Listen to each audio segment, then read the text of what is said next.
அப்ப பக்கத்துல ஒரு நாடு இருந்ததாம். அதன் பெயர் நினிவே. அங்கு பாவங்கள் நிறைந்திருந்தது. எல்லாரையும் அடிக்கிறது, கொலை பண்றது, இப்படி நிறைய பாவங்கள் பண்ணிக்கிட்டு இருந்தாங்க. அப்போ ஒரு நாள் ஏசப்பா யோனா கிட்ட பேசினாரு. நீ எழுந்து நினிவே நகருக்கு போய் அதற்கு அழிவு வரப்போகிறது என்றார். நீ என்றார். யோனாக்கு என்ன செய்வதென்று தெரியவில்லை. யோனா தப்பித்து ஓட எண்ணி தர்சீசுக்கு போக கப்பலில் ஏறினார். அந்த கப்பலில் இருந்த மக்கள் கல்லையும் மண்ணையும் சூரியனை கும்பிடும் மக்களாக இருந்தார்கள். சிறிது நேரமான போது கடலில் கடுங்காற்று வீசும்படி செய்தார். கப்பல் உடைந்து போகும் நிலையில் இருந்தது. ஆனால் யோனாவோ எதை பற்றியும் கவலை கொள்ளாமல் புறத்தை விட்டு தூங்கிக் கொண்டிருந்தார். அனைவரும் ஆச்சரியமாக பார்த்தார்கள். யார் இவர் இப்படி தூங்கிக் கொண்டிருக்கிறார்? ஏ யோனா, எழுந்திரி, அதோ கடல் கொந்தளிக்கிறது. நாம் இப்போ சாகப் போகிறோம். நீயும் உன் தேவனை நோக்கி வேண்டிக்கொள். எனக்கு நன்றாக தெரியும், என் தேவன் தான் இந்த காரியத்தை நான் அவருக்கு பயந்து ஓடுகின்றேன். அதனால் தான் இந்த புயலை அனுப்பியுள்ளார். அதுக்கு நாங்கள் என்ன செய்வோம்? நீங்கள் ஒன்றும் செய்ய வேண்டாம். என்னை தூக்கி கடலில் வீசுங்கள், புயல் சரியாகிவிடும். அதே போல் அவர்களும் யோனாவை கடலில் வீசினார்கள். புயல் சரியாகிவிட்டது. யோனாவை விழுங்கும்படி கடவுள் ஒரு பெரிய மீனை ஆயத்தப்படுத்தினார். யோனா அந்த மீனின் வயிற்றில் 3 நாட்களாய் இரவும் பகலும் இருந்தார். அங்கே இருந்து கொண்டு ஜெபம் பண்ணி கொண்டிருந்தார். 4வது நாள் அந்த மீன் அவரை கரையில் கக்கியது.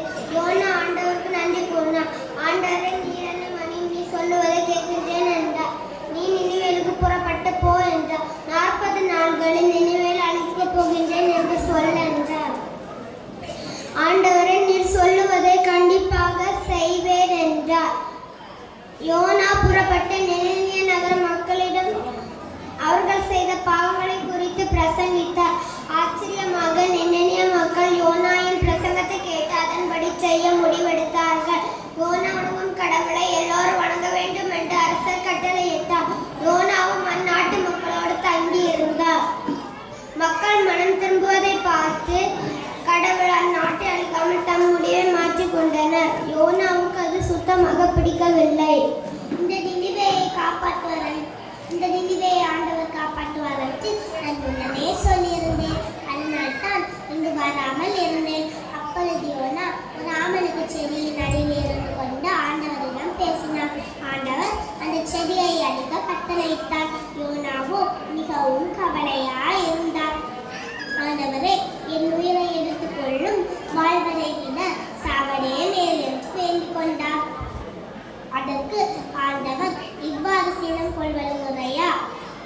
அந்த செடி ஓரிரவு முளைத்து மறுஇரவு முற்றம் மறைந்தது.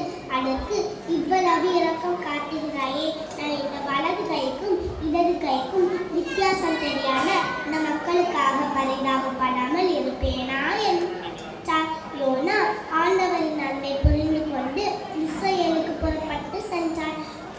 அங்குள்ளோருக்கு போதித்தார். இந்த கதையிலிருந்து நம்ம என்ன தெரிஞ்சுக்கிறோம்னா, நம்ம ஆண்டவரை விட்டு விலகி செல்லாமல் கடவுளுக்கு பயந்து இவை பணி செய்வோம். நன்றி, வணக்கம்.